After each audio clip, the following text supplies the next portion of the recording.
नमस्कार। वंदे मातरम दोस्तों। उत्कर्ष पाठशाला की series interesting facts by Sudhanshu Kulshreshtha में आज मैं सुधांशु आपको भारत के राष्ट्रीय खेल समझे जाने वाले खेल हॉकी के बारे में कुछ बहुत ही महत्वपूर्ण और रोचक तथ्य बताऊंगा और इस वीडियो के अंत में आपसे एक सवाल पूछूंगा जिसका जवाब आपको नीचे कमेंट बॉक्स में देना है। यदि मेरे द्वारा किए गए प्रयास और दी गई जानकारी में आपको कुछ कमी नजर आए तो नीचे कमेंट बॉक्स में अवश्य बताएं। तो फिर चलिए शुरू करते हैं। दोस्तों, हॉकी खेल की बात हो और हॉकी के जादूगर मेजर ध्यानचंद की बात ना हो ऐसा संभव नहीं है। जिस प्रकार क्रिकेट में सर डॉन ब्रैडमैन, फुटबॉल में पेले और बॉक्सिंग में मोहम्मद अली का नाम लिया जाता है, उसी प्रकार हॉकी में मेजर ध्यानचंद का नाम लिया जाता है। उनका जन्म 29 अगस्त 1905 को इलाहाबाद या वर्तमान में प्रयागराज में हुआ था और बाद में उनका परिवार झांसी में आकर बस गया था। मेजर ध्यानचंद सेना में थे और वहीं उन्होंने हॉकी खेलना प्रारंभ किया था। 1928 में भारतीय हॉकी टीम को जब पहली बार ओलंपिक में भाग लेने के लिए भेजा गया तो भारतीय हॉकी संघ पर पैसे नहीं थे। इस वजह से पंजाब नेशनल बैंक से 3000 रुपए लोन लेकर भारतीय हॉकी टीम को भेजा गया था। उस टीम में मेजर ध्यानचंद भी थे और वहां भारत ने स्वर्ण पदक जीता। फिर 1932 और 1936 में भी लगातार 3 बार भारत ने स्वर्ण पदक जीता और उस टीम में मेजर ध्यानचंद थे। वैसे भारत ने 1956 तक लगातार 6 बार हॉकी में स्वर्ण पदक जीता ओलंपिक में। 1936 ओलंपिक तक मेजर ध्यानचंद ने कुल 12 मैचों में 37 गोल किए थे। वैसे अपने उन्होंने पूरे हॉकी कैरियर में 1000 से ज्यादा गोल किए। जहां तक अंतर्राष्ट्रीय मैचों की बात है, 185 अंतर्राष्ट्रीय मैचों में कुल 570 गोल किए और उन्होंने अपनी आत्मकथा भी गोल नाम से ही लिखी।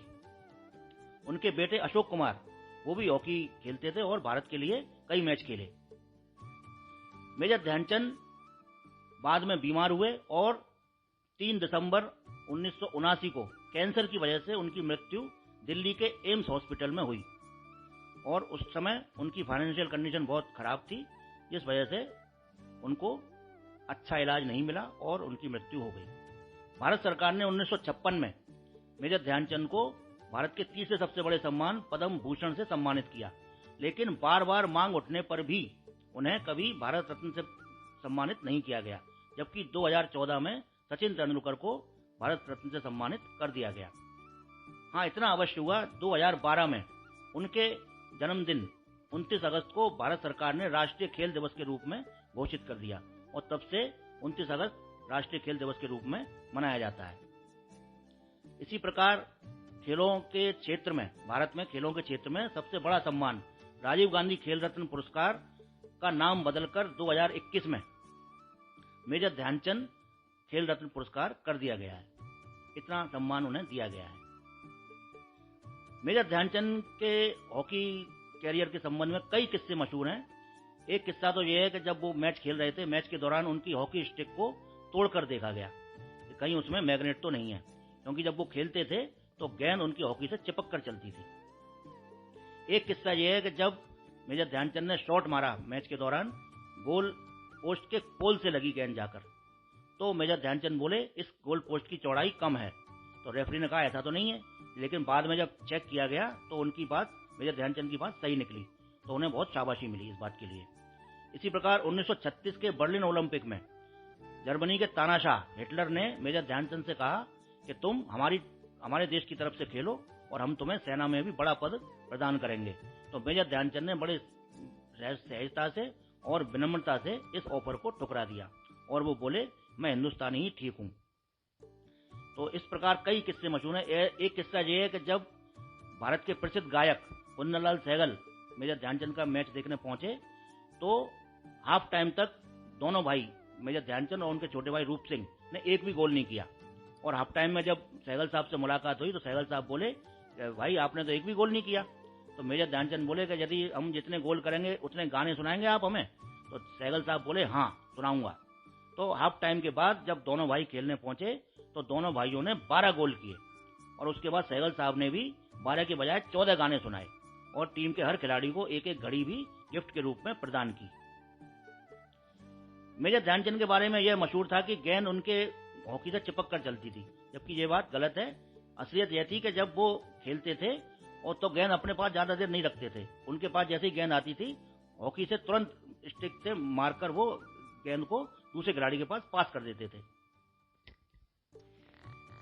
दोस्तों, क्रिकेट के महान खिलाड़ी सर डॉन ब्रैडमैन का कहना था कि मेजर ध्यानचंद जब हॉकी खेलते हैं और गोल करते हैं तो ऐसे गोल करते हैं जैसे क्रिकेट में रन बनते हैं।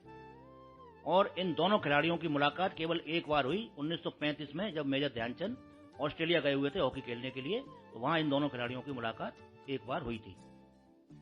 अब यदि बात की जाए हॉकी खेल की, तो ऐसा माना जाता है कि आज से 4000 साल पहले एशिया में हॉकी का जन्म हुआ और मिस्र में, इजिप्ट में इसके साक्ष्य मिले।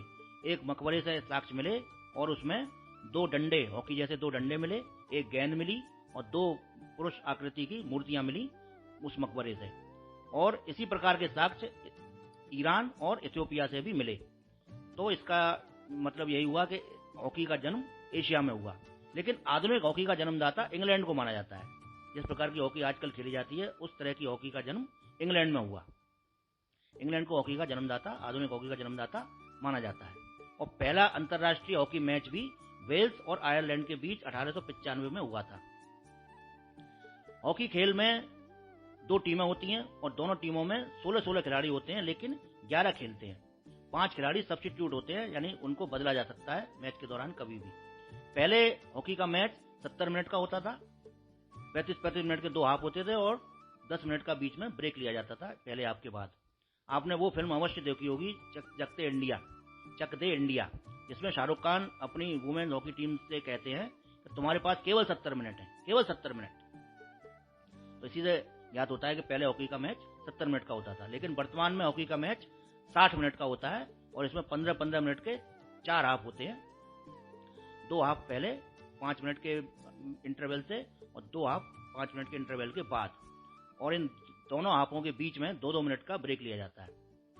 पहले और दूसरे हाफ के बीच 2 मिनट का ब्रेक, फिर तीसरे और चौथे हाफ के बीच 2 मिनट का ब्रेक लिया जाता है और दूसरे हाफ के बाद 5 मिनट का इंटरवल होता है। और हॉकी का जो मैदान होता है वो आयताकार होता है, रेक्टेंगुलर शेप में होता है हॉकी का मैदान। इसकी लंबाई 100 गज या 91.40 मीटर और चौड़ाई 55 मीटर या 60 गज होती है। और गोल पोस्ट दोनों तरफ होते हैं। गोल पोस्ट की चौड़ाई 4 गज या 3.66 मीटर होती है।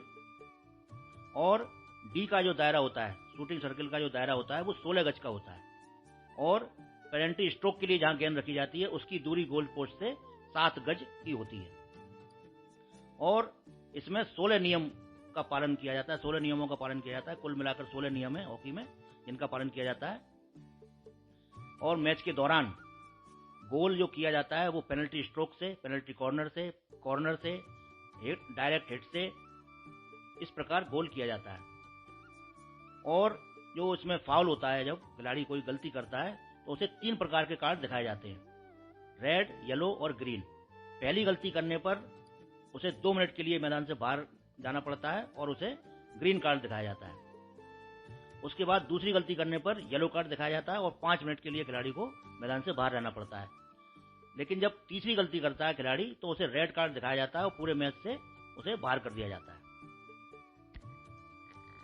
दोस्तों, अंतर्राष्ट्रीय हॉकी महासंघ की स्थापना 1924 में ब्रुसेल्स, बेल्जियम में की गई थी, जिसका मुख्यालय लुसाने, स्विट्जरलैंड में है। और इस समय वर्तमान में इसके अध्यक्ष भी भारतीय हैं, जिनका नाम नरेंद्र बत्रा है। इसी प्रकार 1925 में भारतीय हॉकी महासंघ की स्थापना की गई थी नई दिल्ली में। और 2009 में हॉकी इंडिया की स्थापना की गई, वो भी नई दिल्ली में। पुरुष हॉकी को शामिल किया गया था ओलंपिक खेलों में 1908 में, और महिला हॉकी को शामिल किया गया 1980 मॉस्को ओलंपिक में। इसी प्रकार एशियाई खेलों में पुरुष हॉकी को शामिल किया गया 1958 में टोक्यो, जापान में, और 1982 नई दिल्ली एशियाई खेलों में महिला हॉकी को शामिल किया गया था। भारत ने पुरुष हॉकी में 1956 तक, 1928 से 1956 तक लगातार 6 बार स्वर्ण पदक जीता ओलंपिक खेलों में। फिर 1964 और 1980 में भी 2 बार और स्वर्ण पदक जीता। और इस प्रकार कुल 8 बार भारत ने हॉकी में ओलंपिक में स्वर्ण पदक जीता है। लेकिन विश्व कप में भारत केवल 1 बार स्वर्ण पदक जीत पाया है, 1975 मलेशिया कुआलालंपुर में। भारत ने फाइनल में 1-0 से मैच जीता था।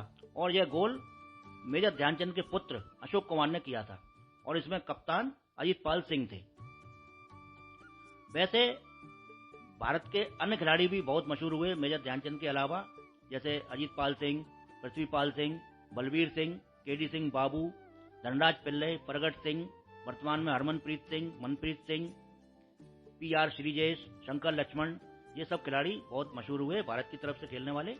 इसी प्रकार अन्य देशों में यदि बात की जाए खिलाड़ियों की, तो पाकिस्तान के हसन सरदार, समीउल्लाह, जिन्हें फ्लाइंग हॉर्स की उपाधि दी गई थी, समीउल्लाह को तो बहुत तेज दौड़ते थे।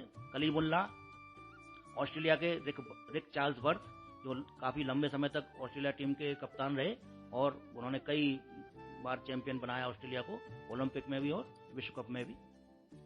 तो ये खिलाड़ी रहे जो मशहूर रहे। भारतीय महिला हॉकी टीम धीरे धीरे सुधार कर रही है अपना, और अभी टोक्यो ओलंपिक में भारत चौथे स्थान पर रहा महिला हॉकी में, इंग्लैंड से हारकर चौथे स्थान पर रहा। लेकिन उन्होंने पूरा जोर लगा दिया था और अगर भारत मैच जीत जाता तो भारत को कांस्य पदक मिल जाता, लेकिन ऐसा संभव नहीं हो पाया। दोस्तों, 2022 इंग्लैंड के बर्मिंघम शहर में आयोजित कॉमनवेल्थ गेम्स में भारतीय महिला हॉकी टीम ने न्यूजीलैंड को हराकर कांस्य पदक जीता था। यह बड़ी उपलब्धि थी भारत के लिए और इसमें कप्तान सविता पूनिया थी। वैसे भारतीय पुरुष हॉकी टीम ने एशियाई खेलों में पहली बार स्वर्ण पदक जीता था 1966 बैंकॉक एशियाई खेलों में, जिसमें कप्तान थे शंकर लक्ष्मण। भारत में खेलों के क्षेत्र में दिए जाने वाले सबसे बड़े सम्मान राजीव गांधी खेल रत्न पहली बार हॉकी के लिए दिया गया था धनराज पिल्ले को 1999 में, और जब इसका नाम वर्तमान में बदलकर मेजर ध्यानचंद खेल रत्न अवार्ड कर दिया गया है, तो 2021 में भारतीय महिला हॉकी खिलाड़ी रानी रामपाल को यह सम्मान दिया गया है और वर्तमान में इसकी कप्तान, भारतीय महिला हॉकी टीम की कप्तान सविता पूनिया ही हैं।